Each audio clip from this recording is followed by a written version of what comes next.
Éliminée de Top Chef aux portes de la demi-finale, ce mercredi 24 mai 2023, Sarika se confie à Télé Loisirs au sujet de son incroyable parcours depuis Objectif Top Chef.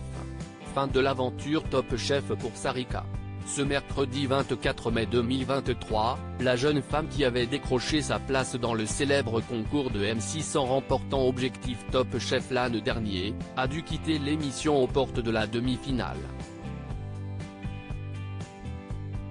Pour Télé Loisirs, elle revient sur son brillant parcours dans la compétition, dévoilant sa surprise lorsqu'elle a vu Dany revenir dans la course, et révèle également avoir bénéficié de l'aide d'une ancienne candidate. Sarika éliminée de Top Chef 2023, j'avais déjà appelé mon compagnon pour lui dire que j'étais en demi-finale.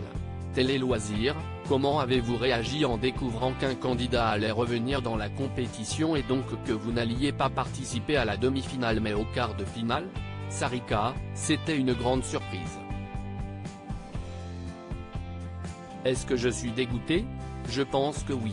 En plus, la veille j'avais appelé mon compagnon et tous mes amis pour leur dire que j'étais en demi-finale. Avec les autres participants, à chaque épreuve, on se demandait quand allait avoir lieu le retour des éliminés. Il y a eu plusieurs semaines où on s'est dit, ah si est-ce peut-être aujourd'hui. Et finalement, après la guerre des restos, la boîte noire. On s'est dit qu'il n'allait pas faire revenir un candidat à ce moment-là. On avait oublié ça. Et quand on arrive sur le plateau, on n'est plus que 3 mais on voit un 4e poste, alors on se dit, mais non, ce n'est pas possible. Et finalement si. Est-ce que vous vous attendiez à ce que ce soit Dany? Quand je comprends qu'un ancien candidat revient, je m'attends à voir Carla ou Jérémy, car ce sont les personnes qui ont quitté le concours en dernier. Et là, je vois Dany et je me dis qu'il a été éliminé en premier et qu'il a réussi à faire sauter tous les autres. Clairement, il n'est pas là pour enfiler des perles comme on dit.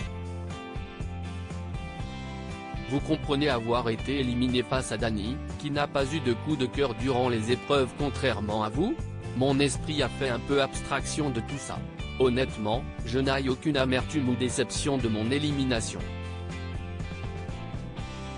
Quand j'apprends que je perds, je lève la tête et je vois Hugo, Dany et Mathieu et à aucun moment je n'aurais rêvé d'être arrivé jusque-là.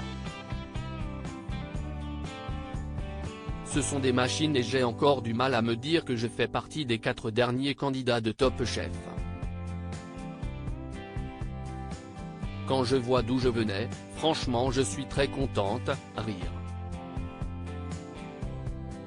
Sarika sort, Top Chef 2023, si est grâce à Bérengère Fagard que j'ai pu aller aussi loin dans le concours. Avez-vous pu vous entraîner entre les tournages? Je me suis entraîné pendant tout le concours, tous les week-ends, chez Bérengère Fagard dans son restaurant C'est Lune. Si est la candidate qui a été éliminée en premier mais avec qui j'ai eu un très bon feeling. Si est en partie grâce à elle que j'ai pu aller aussi loin dans le concours. Je ne connaissais personne à Paris, donc je n'avais pas l'opportunité d'aller m'entraîner dans une cuisine. Très vite, elle m'a expliqué que son restaurant était fermé le dimanche, c'était chouette, car j'ai pu y cuisiner tranquillement.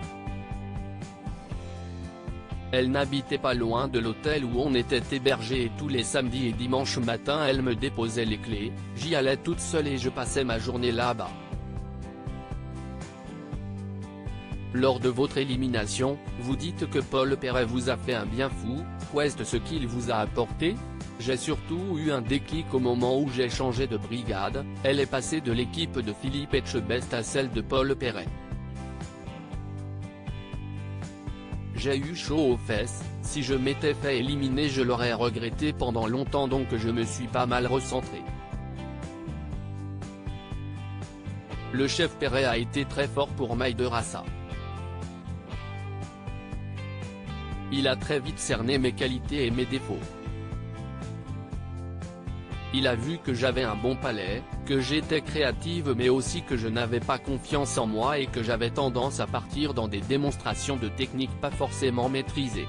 Il m'a beaucoup aidé à prendre confiance en moi, et à déblayer mes assiettes pour aller droit au but.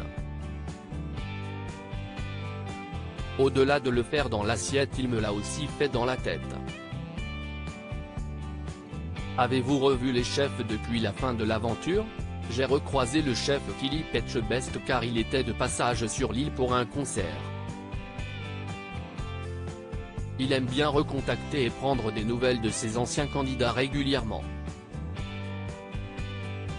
J'ai eu l'occasion d'échanger sur les perspectives d'avenir. Je n'ai pas encore revu le chef Perret.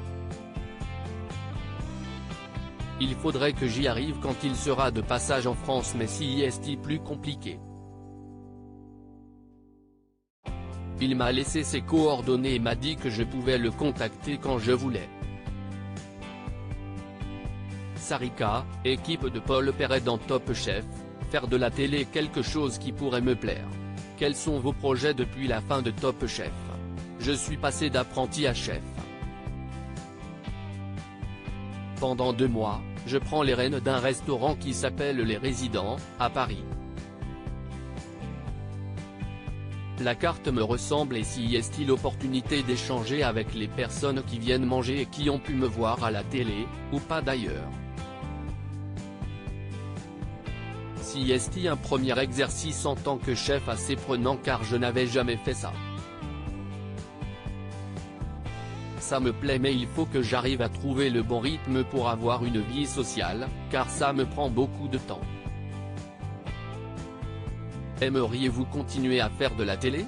Plein de gens m'ont fait des remarques sur le fait que je suis très à l'aise.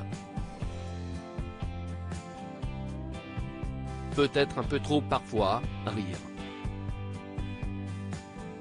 Mais si est-il quelque chose qui pourrait me plaire? Oui, si ça reste toujours en lien avec la cuisine. Quel candidat soutenez-vous pour aller en finale? Je vais naturellement pencher vers Hugo et Mathieu, car on a partagé tellement de trucs ensemble.